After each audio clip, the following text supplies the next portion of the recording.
pledge allegiance to the flag of the United States of America and to the republic for which it stands, one nation, under God, indivisible, with liberty and justice for all.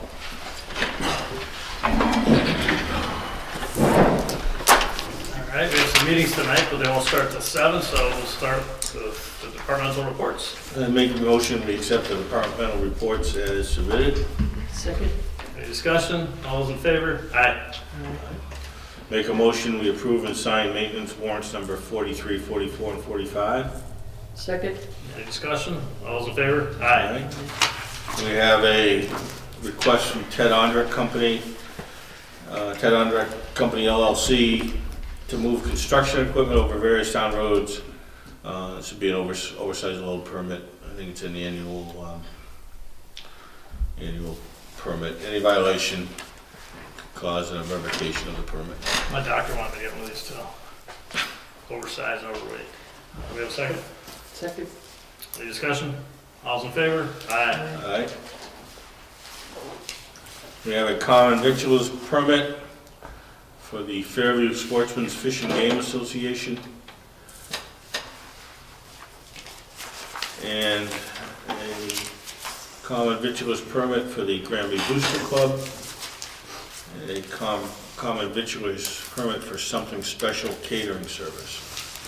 Can I make a recommendation for the Booster Club that the fee be waived? So, make a motion to approve and that we waive the fee on the Booster Club. Second. Any discussion? All those in favor? Aye. Aye. Aye. At what point, Chris, do we notify the people that haven't applied? Kathy will send another letter out at the end of the month. Last time I did, there's only about 5 of them. A lot, most of them don't open till a little later on. And then the Saturday, I'm just thinking of the real commercial ones, not the, no, I give them.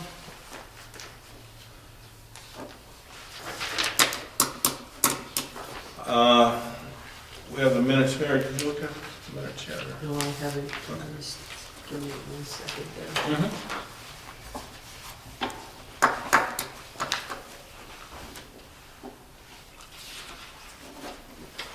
We go back from the end on the West well issue. I sent the letter out to her. Oh, you did, okay. Yes. Okay, now I vaguely remember that. Yeah. Well, I can send it out. Yeah, he, David and myself have gotten together, and then we formulated a letter that he approved, so. And that's been sent to her, and I haven't heard anything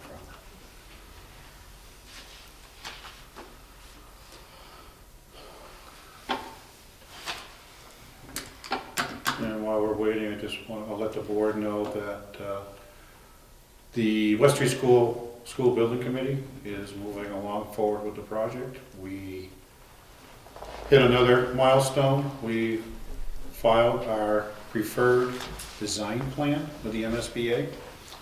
That was submitted on last Friday. We are still on target to come forward, hopefully for a town meeting vote for funding for the project, probably around October, November of this year. And just seems like we're moving along like we're supposed to. Yep. And what is the project, Chris? This preferred design plan is actually, it's not a project per se, it's a square foot kind of a, they go through, they look at the application thing, and it's, I still call it like a bubble plan. We have, currently, what we submitted to MSBA was 7 various options for dealing with our elementary school. One was to build a pre-K through 3 at West Street School, a pre-K through 6 at West Street School, a pre-K through 6 at East Meadow School, pre-K through 3 at East Meadow School, renovate West Street School. What was the other one? Addition renovation for East Meadow. And I think it was a addition renovation for West Street School. Okay. The price ranges for that range between 13 million and 26 million, if I remember right. Those are Gross figures. gross figures, not reimbursed. Our projected cost was gonna range between 5.6 and I believe 13 million, wasn't it? So, Depending upon what option we end up going with. yeah, and part of the whole option thing is that they prefer that you have other things to look at other than just what you want. It's not about trying to like sneak in a more expensive option or something, but they want you to actually have gone through and looked at your options and Who makes the decision? What happens is this is the first round that says, these are all the options we want to consider. MSBA looks at it and says, yes, we agree, continue forward. Then sometime in April, we will be submitting another report where we take those 7 options and we cull it down to one that we think is the best one. And then you move forward with that to MSBA. And then you start doing your schematics and you start doing all your other stuff too. Basically, this is a broad stroke of what we want to do. And we're going to keep refining it every 3 to 4 months as we go forward in the project. Till finally get to a final design, a final cost that we will bring forward to town meeting for approval. So, it is, like I said, it's moving along at a nice pace. And in the time where you have the options and then narrow down to one, what kind of public information sessions? we'll be pushing a lot of sessions, trying to get input and project input, but also just making sure everybody's informed and stuff like that. We don't have a set plan yet. We've been waiting until we had something, which actually we kind of have this in place now, so we can actually start planning that. So most likely those will start probably. I would say probably maybe end of February, March. Yeah. Because the next report, don't hold me to this date, Mary, I think is April 16th, mid-April, where we put in our final, the option that we're selecting, so probably about 3 months away. Yeah, about 3 months away, so.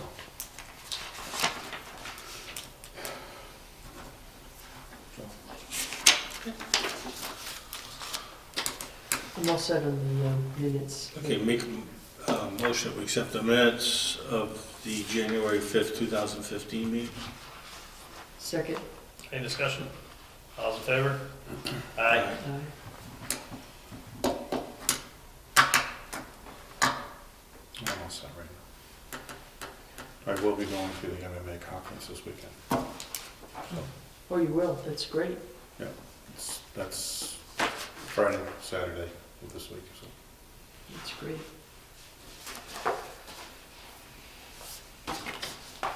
Be interesting to see what our new governor has to say on local aid. You already said some nice things already. Yeah, he said it, but our Senate president and our House president sort of disagree with him on a couple of topics, so. That's a surprise. The best thing I read about Charlie Baker administration so far was when he went in to talk with DeLeo and Rosenberg. Rosenberg came out and he said, we really got into the details of this. It wasn't like previous administrations. Actually, he referred to Weld administration where these kind of meetings were more social than anything else. He said Baker was very interested in the details, so I think that's a good sign, even if it doesn't necessarily bode well for local aid. And the only other good piece of news was right after Governor Baker was sworn into office, he released the additional Chapter 90 monies, Yeah. That's which is another That's big. $140,000 in Chapter 90 for the town to be able to use on its roads. So, Good. yeah, no, that was good news. That was That was big. really good news, so. Do we want to recess for 20 minutes?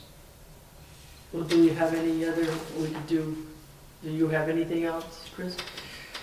So a letter did go out to South Hadley. Do we have a copy of that letter or? Oh, I didn't put one in there, sorry.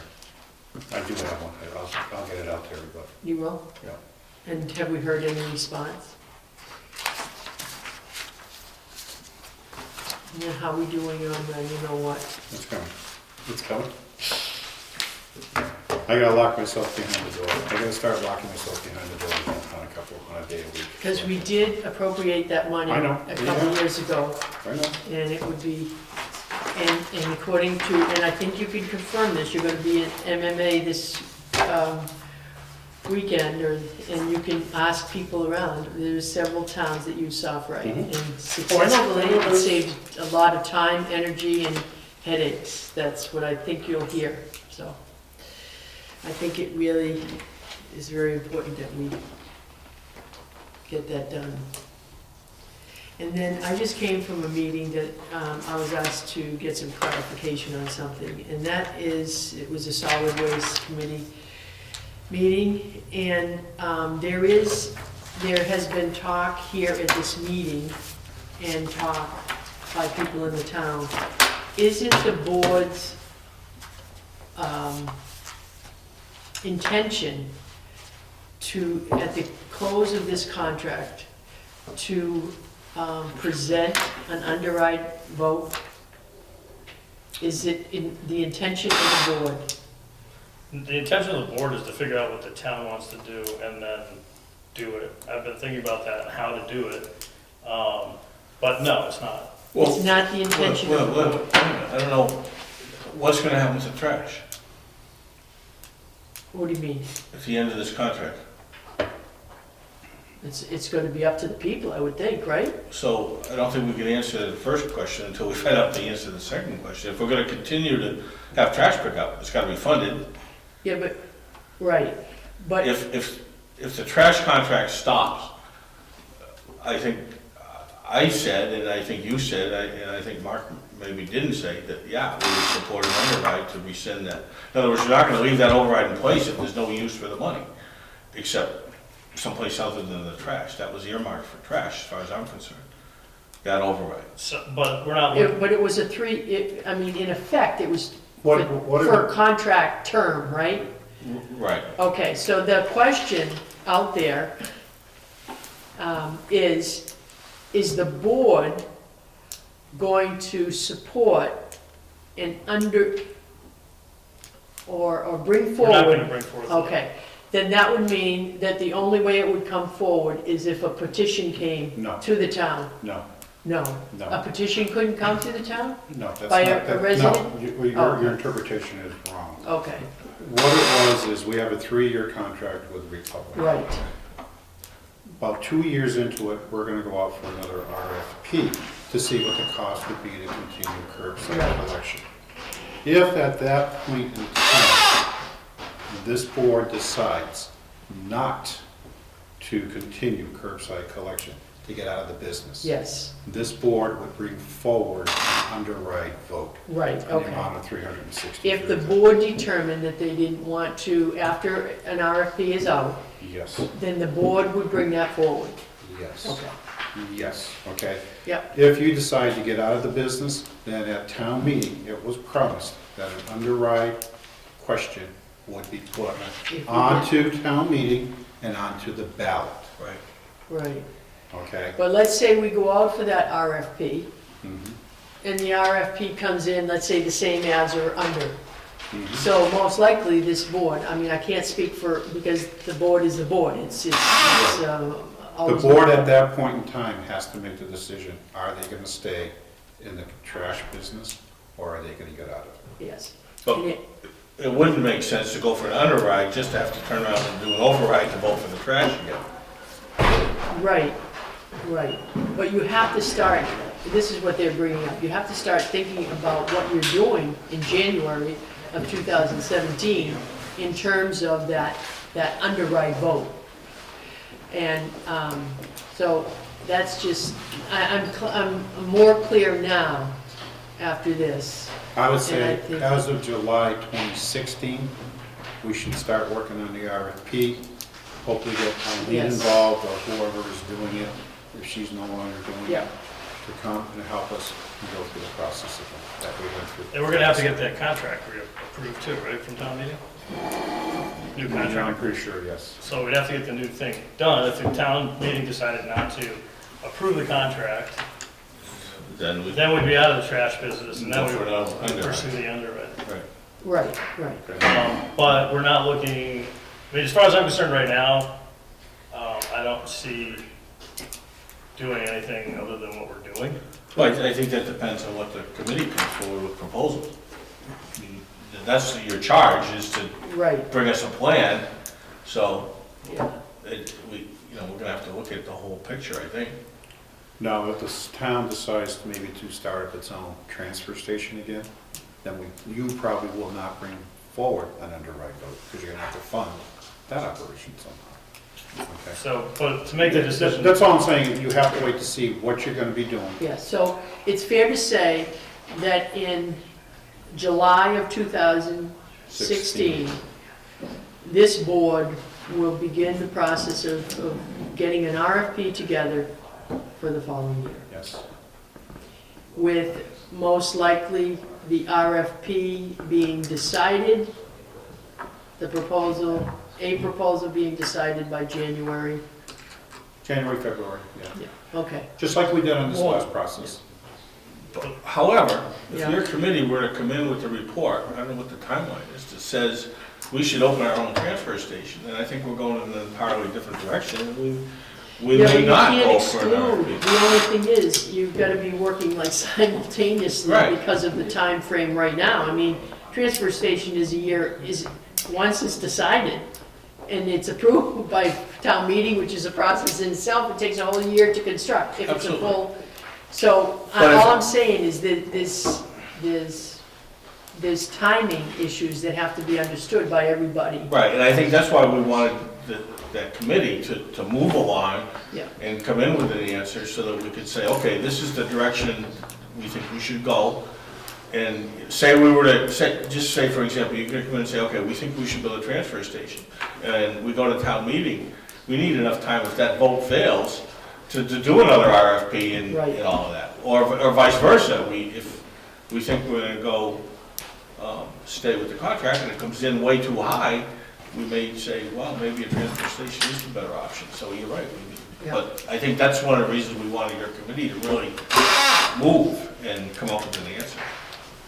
so, well, yeah. and Well, there's so you many, got I until mean, May anyway. yeah, but they're, you can't plan on something for cost 3 years down the road, it's very hard. You can get an outline of a proposal with some costs, which are going to be very flexible and moving, so, anyways, but we are working on those things. But one of the things that Arlene feels, and the question that she asked was, really, if the select board has an intention of, which she felt she had heard as well, about presenting an underride, then this committee has to know that, because that changes. Yeah, the mechanism for the town rejecting, basically us in the trash business, the mechanism would be voting against whatever contract we bring forward, and then we would pursue an underwrite. And that's something Yeah. we all But promise. that's not until you get the RFP out.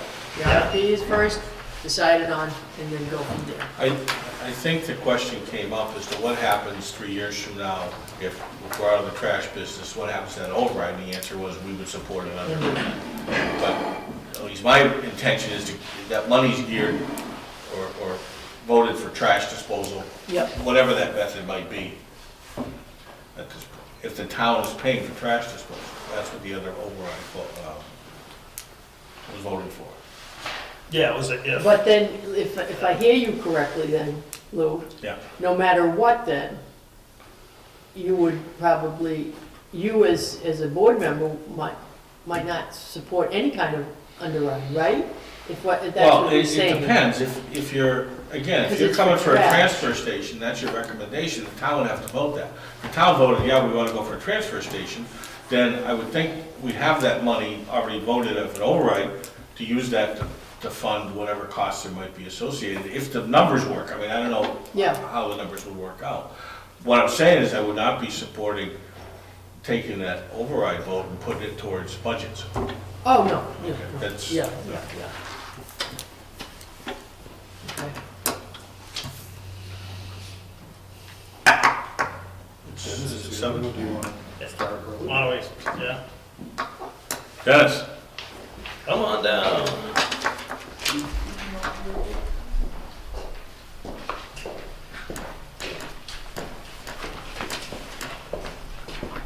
Is Tom Hi Dennis, how you doing? He didn't say to me. coming? Yeah. I kinda don't think so. I know, huh? Oh, snow, that's a good start. Or not a lot.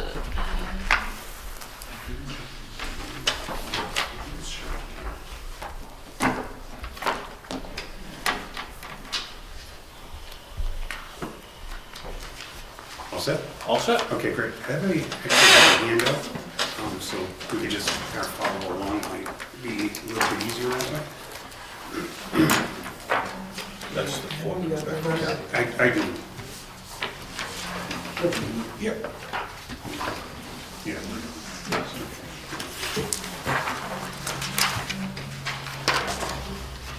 Okay. As I'm sure you're aware at this time, the Town Center project made the fundable list. Back at it, Dennis, we're back at it. Yep, and so with making the fundable list as the project moves forward, I thought it would be best if I just put together a list of things, because now that you're on this list, there are timelines that we need to work with, and I want to outline how we think the project may go, and some of the more important things we need to address fairly soon. So if you could just kind of walk through it here. I brought Joe Papaduro with me as well. And I know Joe's actually worked in town before. So if we just go to the next page of the, here, we have an outline.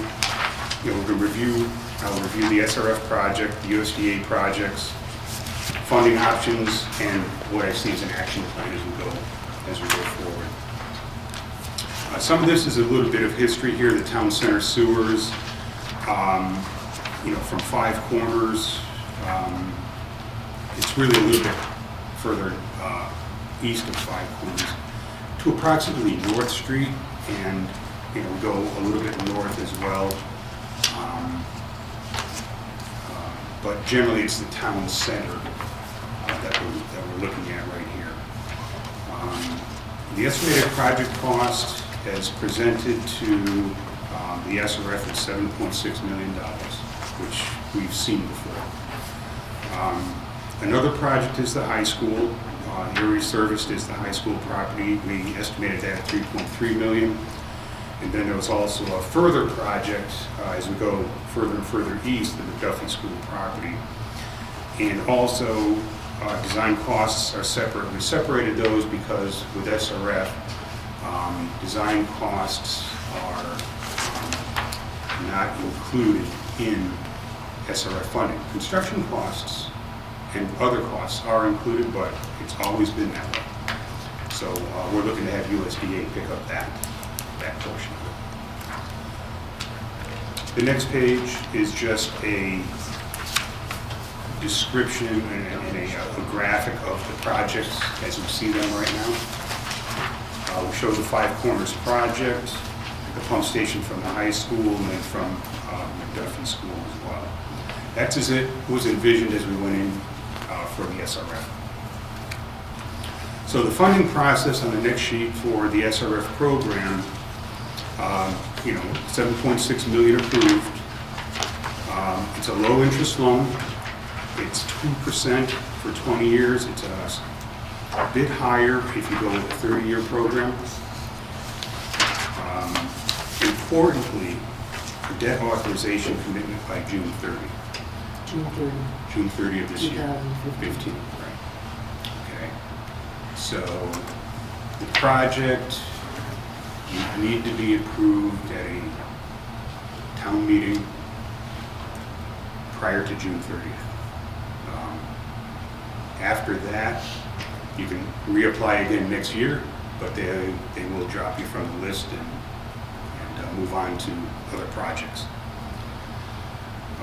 Further down, there's a loan application to DEP by the 15th, design documents to DEP by the 15th, construction in 2016. If you look at the next page, I just tried to bullet item it.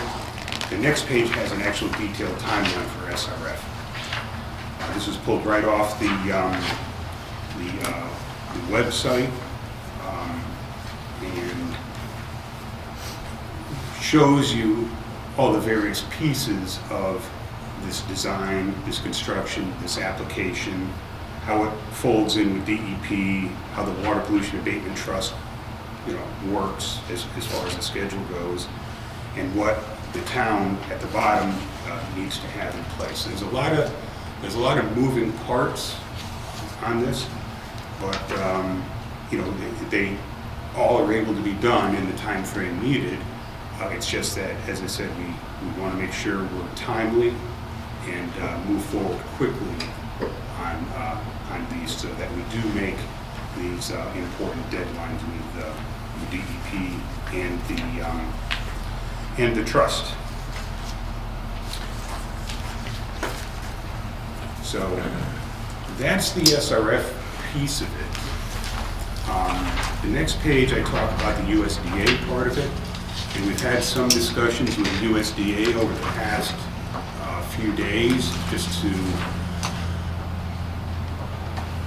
come to grips with where they're at this point in time, because it's an agency that's not necessarily fully funded at this point in time. So the questions are, what project can you support and things like that. And it is a little bit of a moving target as well. But the USDA is a rolling application process. We need to do a PER, and the PER needs to reflect the current projects that we've proposed. Last year, the projects were a lot more greater in scope, so we really need to reduce this to give them their preliminary engineering report. They What about that stage? Is that basically okay? Yeah, Set? well, what we did, Mary, is that when we were doing the previous application, we were working toward a fairly, water, Right. sewer, Right. gas, there was a lot of There's other all things. that, yeah. We now have to take that out and say, what is that project now, and put that into a PEF. That's what has to be done. But a lot of that work has been done. Okay, a lot of the legwork's been done. The program typically funds, their wheelhouse is like $2.5 to $3 million on an annual basis. So we're going to want to take a look at how we can do projects that go maybe multi-years that can get funded this way. And some of the ideas might be to fund the design this year, another project next year, but we have to look at how that project may best go together. But this kind of gives you an indication of what USDA's wheelhouse is. This is what they're looking for. The grants, we're going to assume 25% when we do any kind of a numbers evaluation. But you can get up to 45%. I think in the past we've commonly used 30% in Granby. But we need to be conservative because a lot of it depends on funding and a lot of other things that are out of people's hands at this point in time to get nailed down as time moves on. So it's basically the 45% is basically determined by the funding rather than a point system. You get this for this or this, and your chances of getting up to the 45% is not greater or lesser, except for funding issues.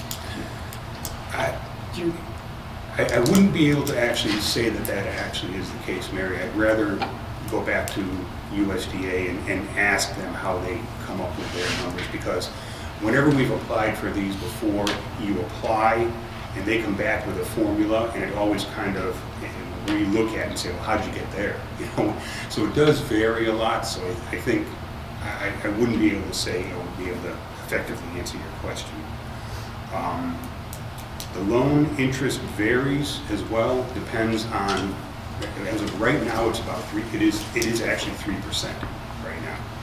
But that may change as of March 30th, I think is their the date we look at it again. Right now it's 3%. The term is, What's your educated guess? Do you think it's going to go up or go down? I think it'll just be the same. I don't see any reason to be any different than it is right now. The term is, actually, that's a good number. I mean, in the past, it's been higher than that. It's been in the 4+ range, as I remember from a couple of years back. The term is generally 40 years. It's not 20 or 30, it's 40, or it might be 38, 39, but it's right in that 40-year range. Okay, that's the term of the loan. And I say at the bottom here, coordinate with SRF, because there's a lot of dovetailing that can happen with USDA and the SRF. The pieces of the project that SRF does not pick up, there are a few things that they don't pick up. The design costs is one, land acquisition costs, permitting. They don't pick those things up, or easements and things like that, but USDA will. So we want to work to dovetail the two and get the most. Bang for your buck. So we can do both of them? We can't? Oh, yeah. All right. Yeah, they commonly work together. It's not unusual for them to do that. All right. So it's a rolling application process? We can apply at any time. Okay, so once you apply, what is usually the turnover for a decision? Because this will be important. I mean, we already have the funding from SRF. So if we applied for design, for these added costs, I mean, that would be, and we got an answer, that would be much more favorable going into town meeting. Oh, absolutely. So Right. is there a possibility of that happening? I think that's the plan. I mean, Okay. to actually have, and actually that's why I want to go to the next page, if I could. Because what I'm suggesting here, especially since we're on such a timeline that we really have to work with, in talking with USDA over the past few days, what we would like to do, what we're suggesting here is to form a committee, an internal committee within the town to essentially work out the project details. In other words, we could sit down and meet with the members of the committee that would provide guidance, so to speak, as far, and quickly be able to move things forward. We would say, sit down and say, okay, let's kick this off. What might this project consist of? Where will it, we would bring in, say, we would look at numbers of, what the betterment costs might be under certain scenarios. Are we interested in a 30-year loan? Are we interested in a 20-year loan? Just be able to hash all these things out prior, and then make recommendations to the board on a regular basis. Because the concern I have right now is that there are a lot of balls in the air, there's a lot of pieces that have to go together, and I think everybody would want to know prior to going into town meeting the details, for sure. And details specific, especially in terms of finance. Right, exactly.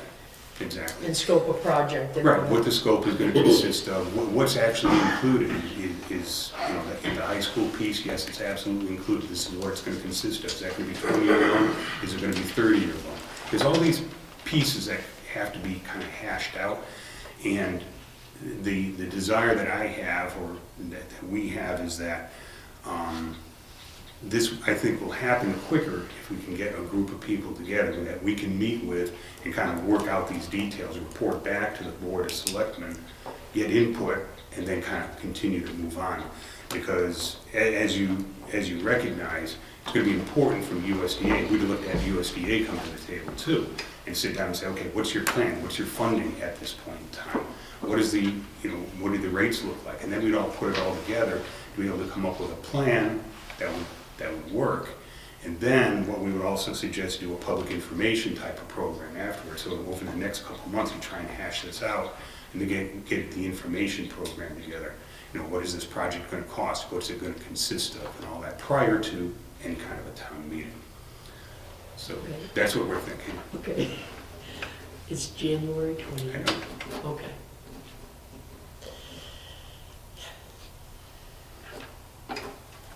So this, I mean, I'm just throwing this out. I think that committees are great, but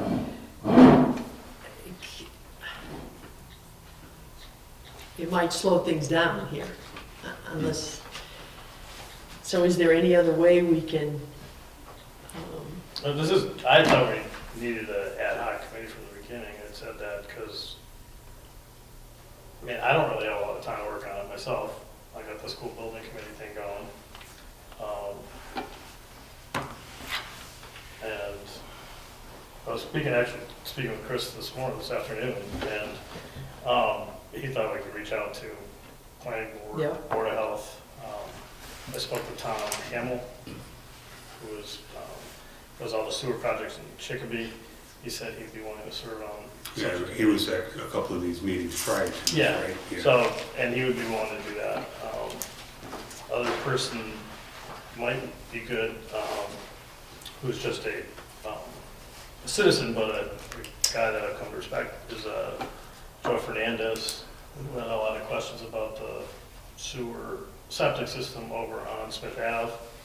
And he might also be somebody who would be willing to serve, and that, I think the larger you make this committee, that it's not gonna fly.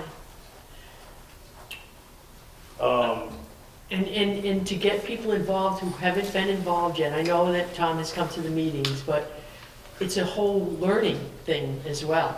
I mean, planning board at least there are some people who are on it. The Board of Health certainly should, you know, they've gone through it before. I think Dave should be on it. Dave should be on it, you should be on it, but that's it. I don't think we should reach out, I mean, that's it. I think it would be a mistake not to put Tom on it. He's so No, knowledgeable. Tom, but Yeah. Tom's been at those meetings. Right. But when we go into, and I like That's- Joe too, but that's if why we I'm start just- trying to get citizens I'm- outside of No, I'm an brainstorming. area that they don't know anything, you know, just to get input, I don't think is advisable in this case. We gotta get moving on this. That's fine, I'm not, I mean, Dave and Chris and planning board, I mean, Pam, I think she would serve on it, and someone from the Board of Health. I think that's all we need to get going. And Tom Hamill. There's a 5-member committee. That's it. So, yeah, I agree though, you don't really need to have 7 or 8 or And you 9. have people basically who have been part of the who still know something about the process. So I mean, they're Tom not does it- starting Tom from does it for square a one. living. I mean, he does these projects every day, so. Yeah, I think he's familiar with the SRF and the process that goes with it. Yeah, because when I talked to him, he said, he already knew what we were getting or something, like, he knew more than I He did. saw that we were on the list, Yeah, so. so, he knows more than I do. Mhm. So could we agree that That's, planning board or Board of Health, Chris representing the board, Dave and Dave and Tom. how do you feel about that, Dave? I think Tom brings a lot of good experience. I mean, he's running multi-million-dollar projects in Chicopee right now. Yeah. No, I think she was asking about. You, Oh, you- me, myself? in terms of time and commitment. You don't really have anything better to do, right? I've already checked, it's not gonna snow for the rest of the year. No, it's just gonna rain.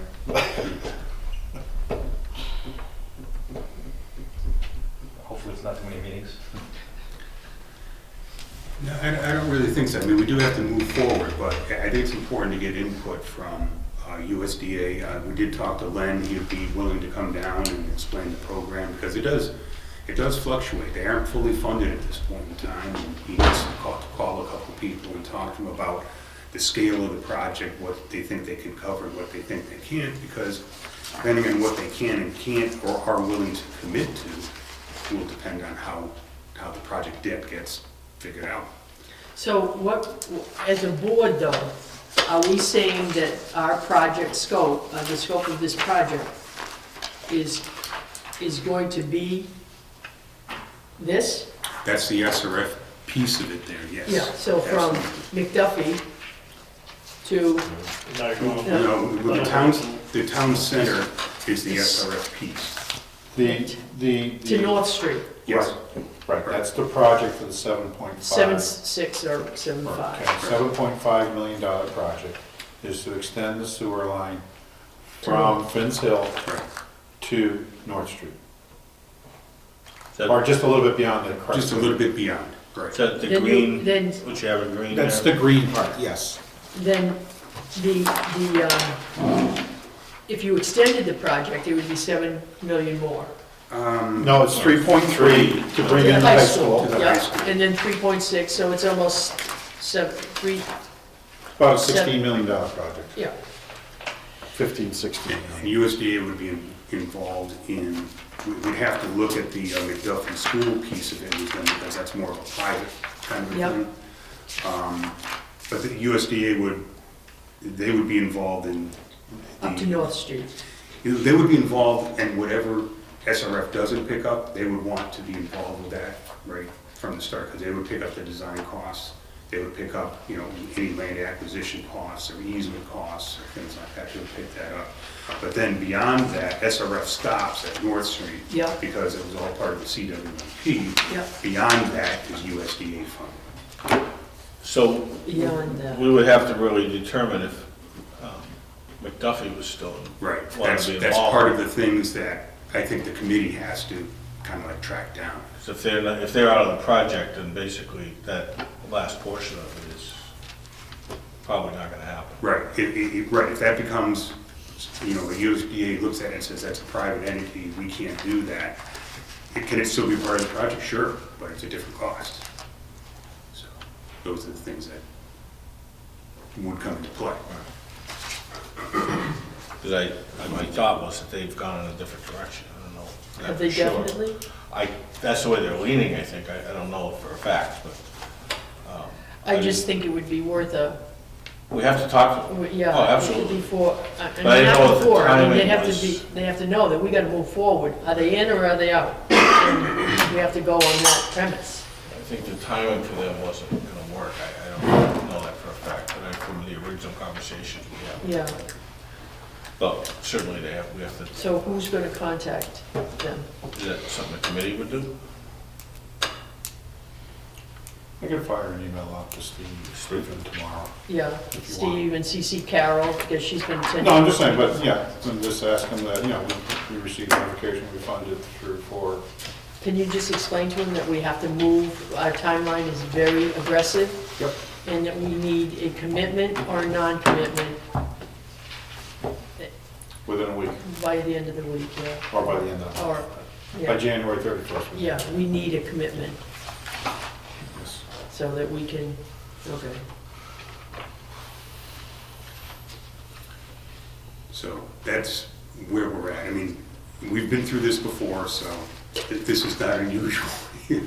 And, having design documents by October 15th is a scramble as well, so. But that's the way the SRF works, and, we've been through it before, so. All right, so Dennis, at this point, Chris, Dennis, whatever, your involvement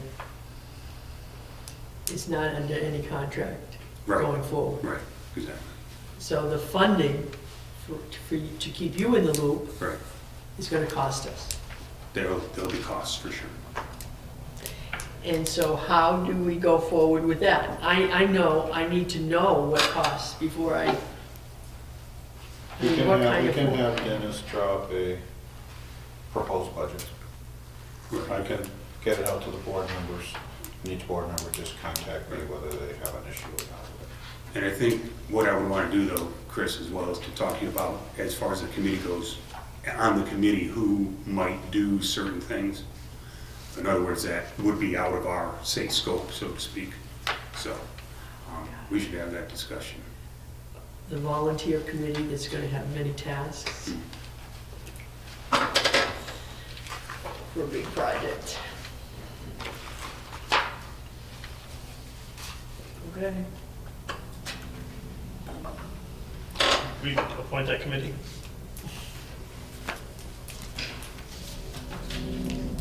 We don't have a charge in it. If the board wishes us to start moving forward, you should at least appoint the 3 members that you know now. And then I'll send an email out to Pam, call the Board of Health. I think they meet Wednesday. They meet Wednesday nights, Kathy? Pardon me? Board of Health meets what, Wednesday nights? Tuesdays. So we missed them this week, so we would have to get them for next week, hopefully. Are they on the alternate weeks of us? I think they meet every week. So, and try and get a name from them. Okay, could you, Dennis, just, I know you're gonna be working on this with Chris, but could you just talk about some of the things that would be some bullets underneath that scope of work Oh, yeah. that you, but could you verbally now talk about some of those things? Not a price associated with it Right, or right, cost, but just- just tell me what an organization or a business like yours does Yeah. from this point on to get this through. It's pretty much, what we would want to do is sit down with, board, committee, whatever. We want to hash out the project, and we would provide input into exactly what that project consisted of. We would then want to meet, as I'm saying, with it's not so much with SRF. There's some phone calls to SRF just to kind of finalize some things with them. But meet with USDA probably a couple of times just to get from them what the implications are of their funding and their program at this point in time. Because some things we may want to look at is that, how to phase the project so we can maximize the USDA Yeah. funding. So we would want to look at that, and as you know, they're looking at a $2.5 to $3 million project, and that's kind of like in their wheelhouse. And that's over a period of time? Well, that's annually. Okay, that's so annual. Conceivably, if it was a 3-year project, we could get $9 million, conceivably. Right, and then, but we would also want to talk to USDA about, when they get that commitment. Do we want to split the project up, if McDuffie is a part of it? Do we want to split the project in two like we show, or do we want to combine it into one? Does it make sense to do that with USDA funding? It won't matter with the SRF because you can keep that separate. That wouldn't matter. It's those kinds of things, and then when we know, is it going to be a 20-year or 30-year, we can start running the calculations out to determine, what the betterment costs might be and things like that. So those are all the things that come into play, and then as we get closer and closer to what we think the project is, we could start discussions with, if wanted, discussions with South Hadley about the intermunicipal agreement and what needs to happen with that. All those things, those are like the bullet items. Plus, then you probably want to be involved with a couple of public hearings. Yes. Public outreach Yeah, sessions. information sessions. I mean, I could come in here and do one that always ends up being on TV, but there's also other ones that we could do at, say, the high school where questions can be asked and things like that. So the talk with South Hadley, though, Mhm. that would be in terms of capacity, and, because I thought They we've do- had some talks with Yeah, them. they or do you have capacity. The capacity is there. But in looking at the agreement itself, The IMA, yeah, the IMA itself, it doesn't, here it is right here. It shows the service area as being essentially 5 corners area, and the discussion would be, we want to extend that out to the to the town center area. The flows, as we envision right now, will still be within this agreement, it's just the area. It's really not the flows don't. so those discussions have never happened with them That's right. yet? That's right. That's right. So we want to at least get that working down the road. Is there going to be any, great issues with this? Because the flows are under what this agreement says. The flows will be under it based on our evaluation. And I would think that they would want, like any utility, they want customers, so to speak, to help defray their costs. So I wouldn't think it would be an issue, but we need to have those talks. So do those talks necessitate you getting down to number of users and EDUs and all this stuff, or can the talks take place before you get to that stage? Oh, yes, at a very high level, yeah. So don't you think it would be very important to have those talks within the next week or so? I would say Before we soon, start to yes. put time and money into this? That would make sense, yeah. And if the answer is yes, we can help bless this, and Yeah. we can service this that would and, make sense. you know, or, you know, we're not gonna be, we're gonna run into some snags, and here are the snags. And I just think that it would really be very important to do that Yep. this week before we proceed further. I mean, that would be my recommendation. And so that means is that something Chris can do? Or is Yes. that, Yeah, I because mean, if you we, do it, we're out of your contract area. Right, I know. So it's gonna I cost, realize right? that. But is Chris in you feel you're in a position, Chris, to get that answer or to talk about that I without think Jen? David and I should probably meet with the town administrator over there and there. And you're comfortable, Dave, you know, I know You Jim could very do- well, yeah. yeah, and you could do what, yeah, exactly. yeah. Yeah. I could give you the 15-minute download on flows and things like that, and that would be enough to go into them with, for sure. and is that something you think you could do within the next 7 days? If the town administrator is available to do that? It'd have to be sometime next week, 'cause like I said, with a short week and not Yeah, me gone at the end of the week. 7 days is gonna be a sort of a short frame for me. so by the end of next Yeah, week. David could probably set up the meeting if he wanted to. I can definitely reach out to Jim Reedy and at least start the Okay. conversation and let him schedule a meeting with their town administrator and work out a time that Chris and I and everybody can get together. Yeah, and with the caveat that time is of the essence. That'd be great. Yeah. Because I really do think those conversations have to be vetted first. One question for Dennis, though, that choke point that we had in South Hadley at the siphon, that would still not be adversely impacted by this flow? Yeah. It's well below their, It's below the 85,000 gallons. We don't envision it being any more, and I think as well, I don't think the pump station would be increased in size, so it doesn't change anything. well, I know they've done some improvements in South Hadley, and I'm not sure where they're at now since we've done the flow Yeah. test on that manhole in South Hadley under the CWMP. But I was just wondering if you had some numbers, because I know that question's going to come up.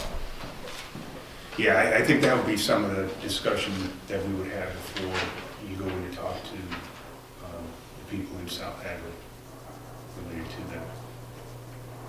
Because we did do some flow monitoring at that siphon there. Okay. All right, anything else? All right, thanks for coming in, Dennis. Okay, is this You board covered willing everything to appoint this Yeah. ad hoc committee Motion. to consist of Tom Hamill, myself, Dave DeRozier, a member of the planning board, a member of the board of health, for a term through June 30th, 2015 for this term, because we have to have funding in place by June 30th. The charge of the committee is basically to meet with the engineering advisor to review the proposed sewer project as approved by the SRF, review financing, review a proposed project, and bring back a recommendation to the Board of Selectmen as to the scope of the project, the cost of the project, and the funding of the said project. So moved. Did you get that, Kathy? Second. Any more discussion? All's in favor? Aye. Aye. So Dennis, would you be the lead on this committee? Yeah, Okay. we'll see how that plays out Okay. as details move forward and things like that. Because I'll pull in people as needed, people that maybe are. Yeah, Well, but the the board too. direction would come from you, correct? Yeah, always has been very. Okay, That's the same fields. Procedure for it. and you'll write up a scope for your services. Right.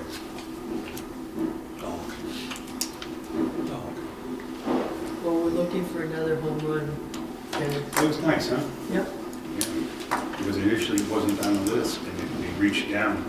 Well, we're looking for the home run, and we're looking for a different outcome than our last endeavor. And last summer you sat here and said it would be tough to get the application in on time, so we appreciate the efforts Yes, that you did. thank you so much. to get it. We got it done on time, and we got the points. That was the important part. Get it in on time and get the points, because it didn't reach down too much below grade. We'll keep- Yeah. One project below grade. I hope the luck continues on all levels. Hope so too, but we'll work hard to get everything done in time. Yep. We're on a time schedule now. Thank you. Thanks, Thank you Dennis. very much. Thanks, Joe. Probably one. Do you ever talk with Mary? That's who's thank you. Was it Mary? Mary Hey, Rob. Monahan? Does she know that we're at it again? Mary? I don't Monahan? know, Mary doesn't work for us. Yeah, I know. You She realize went that, and moved yeah. on. I don't know, I haven't really had much conversation with her, so. I don't know. I think she started probably business. I think so, yeah. All right, we're now going to talk about solar panels and weapons of mass destruction. Russ is gonna- Good boy. Okay, and we have Todd Barr here from LEP Corp Energy Group. Sorry. Lee Energy. Lee Energy Group is even better than LEP. Don't have to worry about dots. All right, so you guys know what we're doing. We got a permit application for a pretty good sized solar array on East Street on the WMDC property.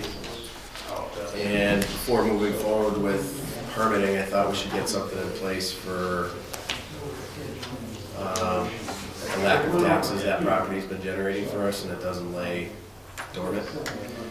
We spoke with Evan Broussard from Munson, and he recommended Todd to us. He's done a lot of consulting for other municipalities. We'd like to bring him on board and give us some consultation moving forward before we get too far, before we can't turn back. So this is Todd. Hi, Todd. Thanks for coming in. Thank you. So Lee Energy Group is my firm, I'm the president owner. We've done about 50 megawatts of solar and wind projects here in the state. So we do kind of a combination of services. So we, for the most part, go out and get net metering credits for municipalities and private organizations to take the solar power that the credits generate and find the off-takers to reduce their energy costs. So that's really what I do for the most part of my position. And then we help find projects to get built into communities and make sure that it's fair and equitable for everybody. So that was kind of one of the reasons why I was brought in here with Russ and Chris, is to make Fair, sure. equitable, and profitable for the town, right? Absolutely. Okay. Because lots of rules get pulled over people's eyes and they don't know any better. So I want to make sure that, one, the developer can build a good profitable project, but then pay his fair share in taxes and leases, and then get the net metering credits at a reasonable rate for the off-taker to save as much money as possible. So this project here that's being proposed, I think has some really good opportunities to build in this project, but to make sure that the tax consequence to the developer owner should be fair and equitable to the town of Granby.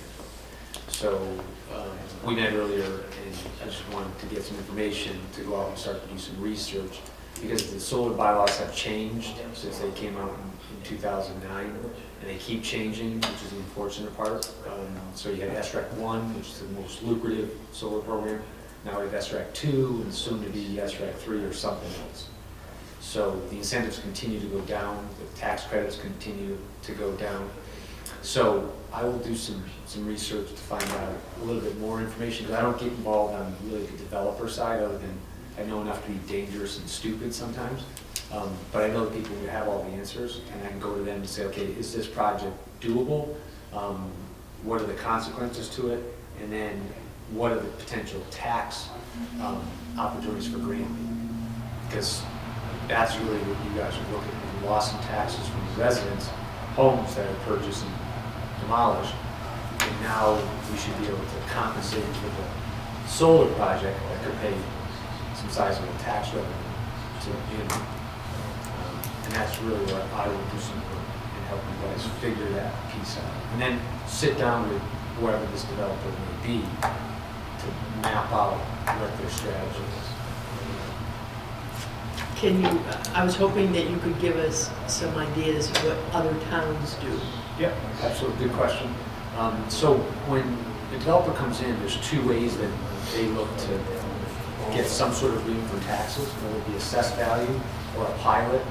And DOR is flip-flopped a little bit on assessing or pilots.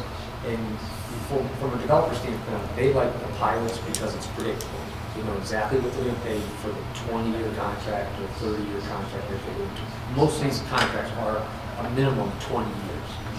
So they like that consistency.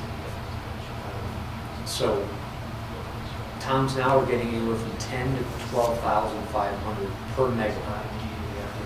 So if this is a combined, I think we had up close to 4 megawatts, you should look to generate 40 to 50,000 a year in taxes. Locked in for the 20 to 30 years. And that's, Given and the that's fair. size of this project, is that what you're saying? Yeah, because there's multiple arrays, but if you add them all up, we did some quick math earlier, it's close to 4 megawatts. So that should generate in that range, and that's a fair and equitable. I think Palmer recently got 12,500 per megawatt for a pilot that they used. And that's easily researched. I mean, it's public information, so you can easily call Palmer. I can call Charlie, who's the town manager. Charlie knows me well. I did Munson's project, I did Long Meadows project, I did Ware's project, Ag ones. Go slow, Munson what? Munson and Ware's project. Long Meadow? Long Meadow and Ag ones. I just did 5 megawatts with the town of West Springfield. So I have a lot of clients that have helped either get the credits or help them get projects built in their town.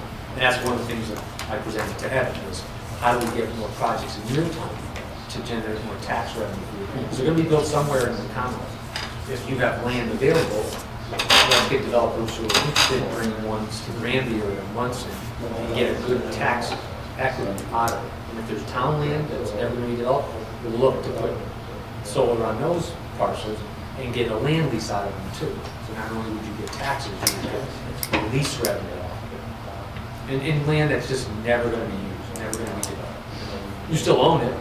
In 20 years, the contract's up, the solar developer takes the panels and decommissions and leaves, and you still have the land there. And it could be 20 or 30 years, but I'm just using 20. That's the typical contract term. And those are the things that we can look at. And Russell, we can sit down and get an agenda of questions to sit with the developer to make sure that they have their ducks in order and that they're looking at a tax rate. Because Westover Development might be a tax exempt organization, but that doesn't allow them to get away without paying taxes on solar. There's one little piece to that that I want to research, but I'll be able to find that information quickly, that they won't be allowed to get away from taxes. Rooftops are typically tax exempt, but not ground mounted systems. And this project is all ground. So your estimation in a project like this, that the town could generate $40,000 to $50,000 in taxes per year? Sure.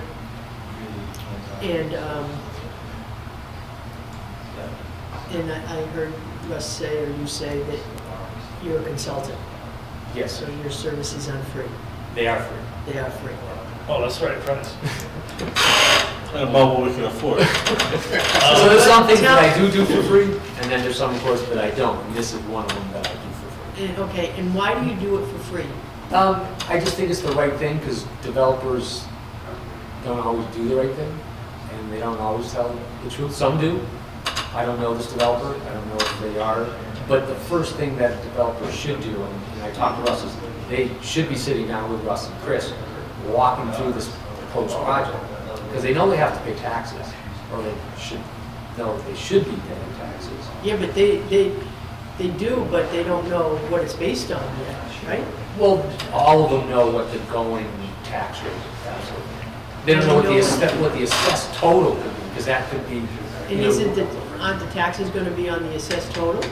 either assessed total or pilot. So all solar developers know that they're gonna pay some tax revenue based on something. So my developers will want to, and I propose and tell them to, is to sit down with a Chris Martin or the mayor to say, okay, if we come to your town and put a solar project in, what is your view on assessing the project or pilots? If they say, we want to assess it, all right, then can we get the assessor into this meeting and find out, if we proposed a $5 million project, what is the potential for taxes? And then instantly go, nope, we're going, because it's too high, or that's fair, right, let's continue those talks and meetings. That's what I always propose to do, because that's the biggest revenue out of a project, is the taxes. The land lease isn't, it's the taxes. So this developer should have reached out to either Chris or Russ or somebody, the assessor, to say, okay, we're proposing this project. What is your view on taxes? Yeah, but do we have a formula in place for that already? For what? For solar arrays? So how would we determine that? How would an assessor determine that then? Well, what they would do is normally $5 million project. Project, Okay, yeah, our tax rate is $18 per thousand. So you divide 5 million by 1,000 times 18, that would be the tax the first year. Then each year, the assessors, through a formula, depreciates the equipment. So it slowly goes down in value the farther out it goes, which means then their taxes would slowly go down over that same period of time. A pilot agreement would say, for the next 20 years, you're going to pay me $10,000 a year. That's what the pilot says. I don't care what the value of your project, of your equipment is. I don't care what that's what, depreciation that's you're where I using. wanted the clarification. We are saying for the next 20 years, you will pay us X number of dollars per year for this piece of equipment. Okay, so, given that information, you base it then, you're basing this then, you must be basing it then on a pilot program. Yeah, that's what I'm saying. You must be basing the $40,000 to $50,000 on a Right, pilot yes. program, Yeah. not on an assessed value. That's why I said, yeah, by megawatt. Right, per megawatt. Assessed value is hard because the way these projects are designed and financed is mostly off as much predictability as possible. And assessed value isn't predictable, and pilots are. And when they first came out, pilots were recommended, and then DOR said, well, no, go with assessed value. And then they went back now to do pilots. And it's the town's opinion and what they want to do, but the DOR gives them guidance, and now it's flipped back to do pilots. It's more predictable, and developers like that, because when they go to a finance company like a JP Morgan or a hedge fund, they want to know exactly what's going to be their expense for the next 20 years. Because some of the pieces of a solar project are so variable, I mean, it's ludicrous. Really. So whatever they can lock into, they do that. And from your experience with these solar projects that are in the range of what's being presented here in Granby, that 40 to 50 is based on your experience, given similar project magnitudes, right? All over the state. And on the higher side, Mary, of the 50,000, not the 40. So 40 is giving them more fairness. 50,000 is right on target. It's giving the town more fairness. Yep. So that's kind of, what I try to do is because the developers' return on their investment is far less than 20 years. So you want to make sure that they are giving their, equitable piece of the taxes and building a wonderful project. Because it ultimately should be a wonderful project, but fair for everybody. And how long have you been doing this? Almost 3 years now, and solar's really just took off in the last 2 years. I was gonna say, they're around a long time, though, 'cause it seems like, I've had some people in here who seem like wouldn't call them fly-by-night because they haven't flown away yet, but they didn't seem like they had a huge track record behind them. Yeah. And, you know, you can call any one of my clients, the mayors, town managers, and ask them about me. Those are the ones that actually recommend me to all of their other colleagues. That's really how I get my businesses, is through that way. And again, I'd love to have developers come into Granby and build projects, good projects where, you know, it's hidden, it's not on the street, nobody really can see it. So it can bring in, you know, large sums of tax revenue for the town and not a drain on services. I mean, other than a hurricane or, you know, a lightning strike, the fire department have to go out. Outside of that, no town services need to be provided to a solar system. So these towns that you've partnered with, the ones that you've mentioned, are they the same developer? No, all different ones. So I'm developer agnostic, I could care less. I kind of hold their feet to the fire to make sure they That's get a good. project. I was happy to hear you say that they're very different. They're open. Yeah, and they all cry poverty in one way or another. They don't make enough money, and $5 isn't good, they want to make $10. So, It's the American way. yeah, unfortunately. And if there's any questions, Chris and Russ have my information. Email me, call me, no questions are dumb questions, so, you know, ask away, and whatever I can do to help you guys out, and word mount too. So if there's not a cost involved for your services, I mean, where do you go from here? Where have we been, and are we going anyplace? I guess that's my question. Well, if the board is going to be going the pilot route, we will have to go to town meeting to get permission to negotiate the pilot agreement. Okay, because that's what we were trying to do for the one on 202. So that would be at least 35 days out, because Kathy, the town clerk, needs a 35-day notice for the scheduling of a town meeting, so she can schedule registration for it. Then, once we get a permission from the town meeting, then we can actually start to enter into pilot negotiations. During that time frame, Russ and maybe Todd is willing to sit down with the developer from the application and ask them basic questions to see if they're truly interested in entering a pilot agreement, if they're interested in paying taxes, or if they're going to try and claim they're exempt from taxation, which will give us an idea of where they're going. So whether it be this developer or any other, we first have to go to town meeting. for If you're going to do pilot. a pilot agreement, under DOR regulations, we have to get town meeting approval to enter into a pilot agreement. I sent you that IGR. I think it's 98-403, 408, something like that. Are these other towns, Munson, Whale, and Meadow, are they all in the pilots? The one in West Springfield was actually built in Southwick, and they're taking the credits off. So some I do net metering, some I do developer help on. The Ware in Munson, Ware is the same, but they have pilots in place. And actually, Stu Beckley asked me, Todd, what's a fair number? And I said, 12,500 is fair for you and the developer. A little less if you want to give more equity to the developer. He's signing that pilot agreement, 12,500 for the town of Ware. Munson already has a pilot in place. They've got a 11 or a 12 megawatt project. It's a combination of 3 projects, I think. So they already have their pilot in place. And now SREC 1 pilots probably are higher than the 12,500 because that was the most lucrative program. So developers wanted to run fast, and so they paid probably a lot more money to get those projects in quickly. SREC 2, the 12,500 is the going rate. Yeah. And again, that's what Palmer just recently signed, was 12,500 per megawatt. And I forget, I think that's if I'm not mistaken, that's a 6 megawatt going in Palmer. So they'll get, $75,000 roughly off that project annually for 20 years.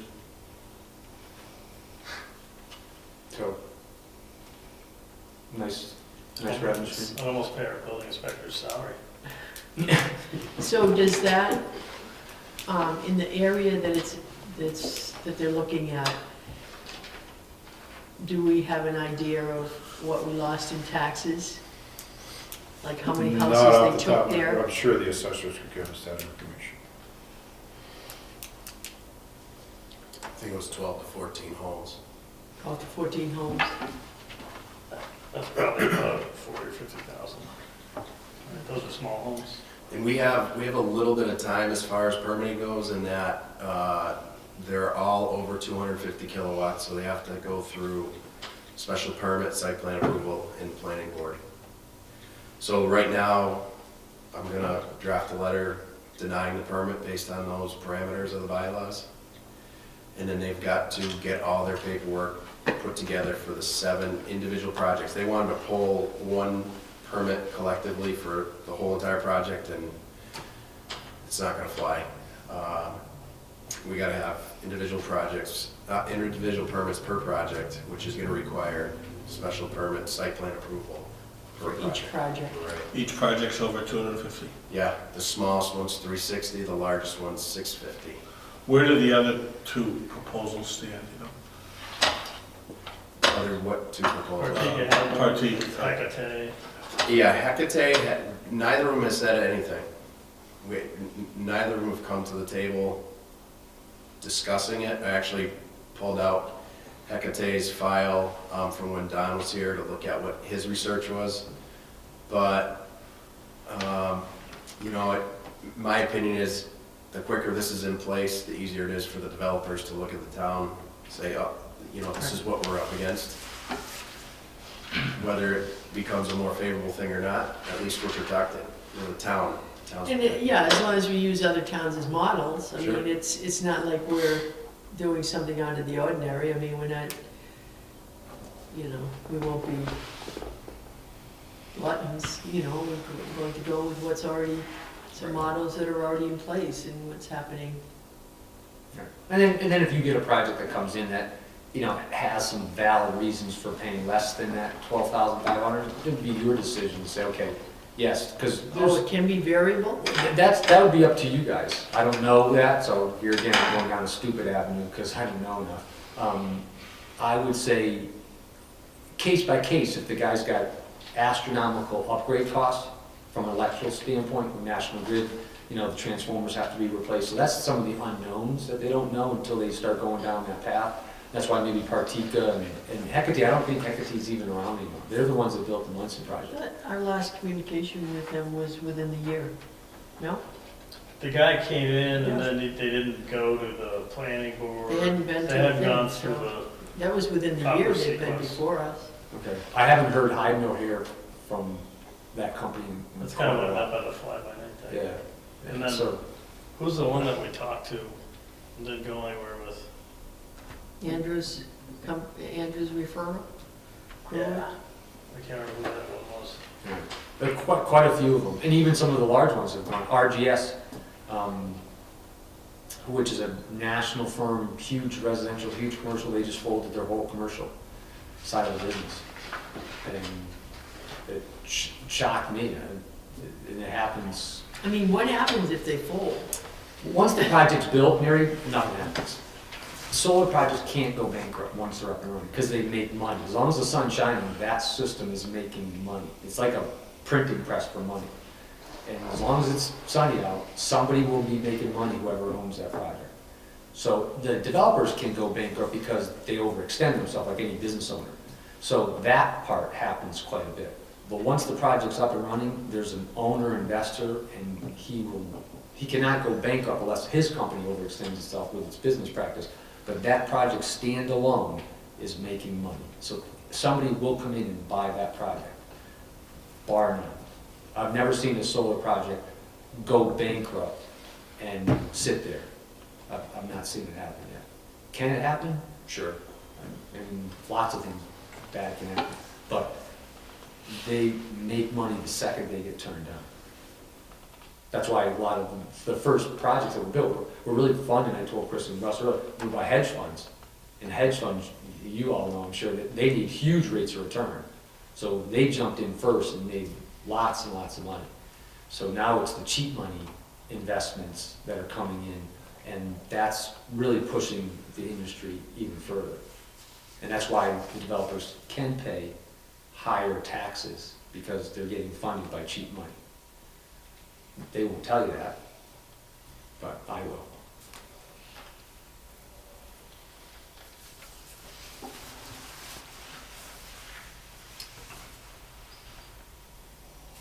Okay, so, Any more questions? so what you said you were going to do, that's what's gonna happen a few minutes ago, right? You're gonna, Does the board want me to Yeah, inform I- Kathy that do we're we gonna need a be vote? holding a town meeting? Yeah. do we need a vote for that? Yeah. Make a motion for When would you be planning on holding it? March. First Monday in March?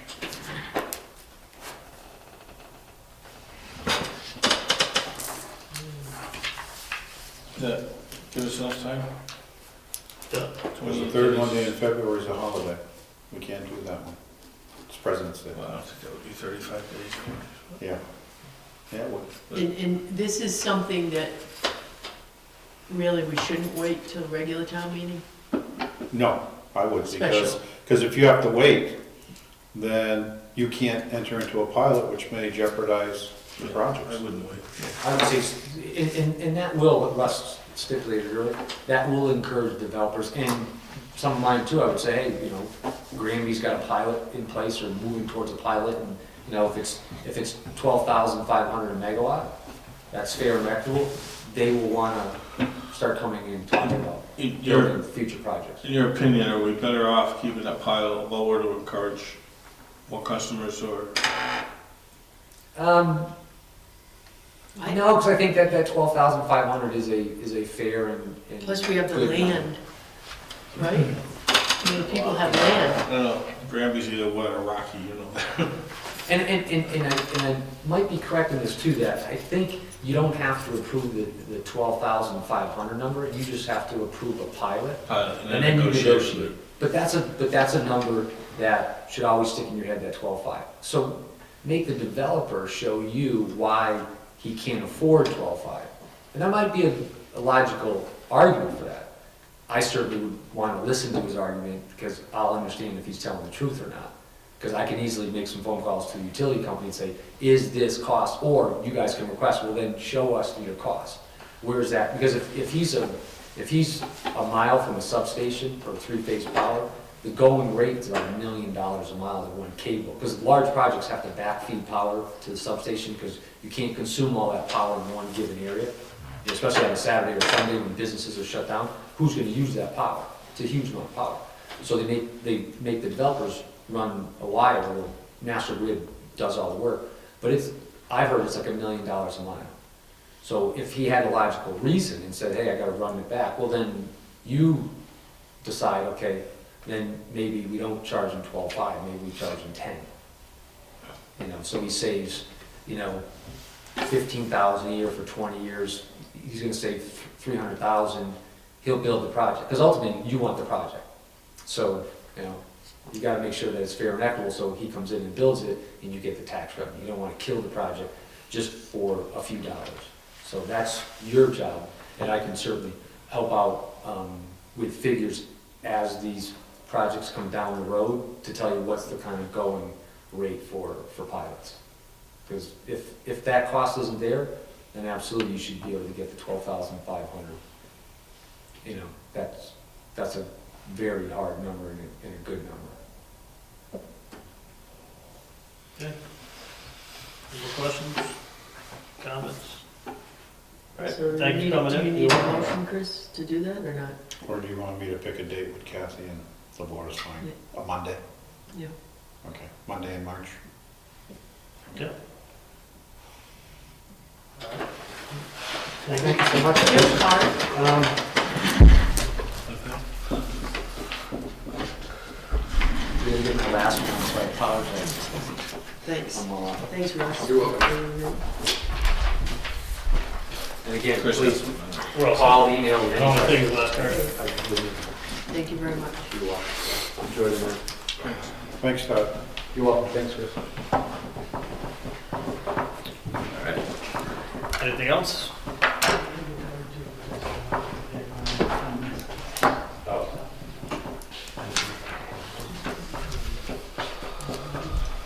Motion to adjourn? Second? Any discussion? All's in favor? Aye.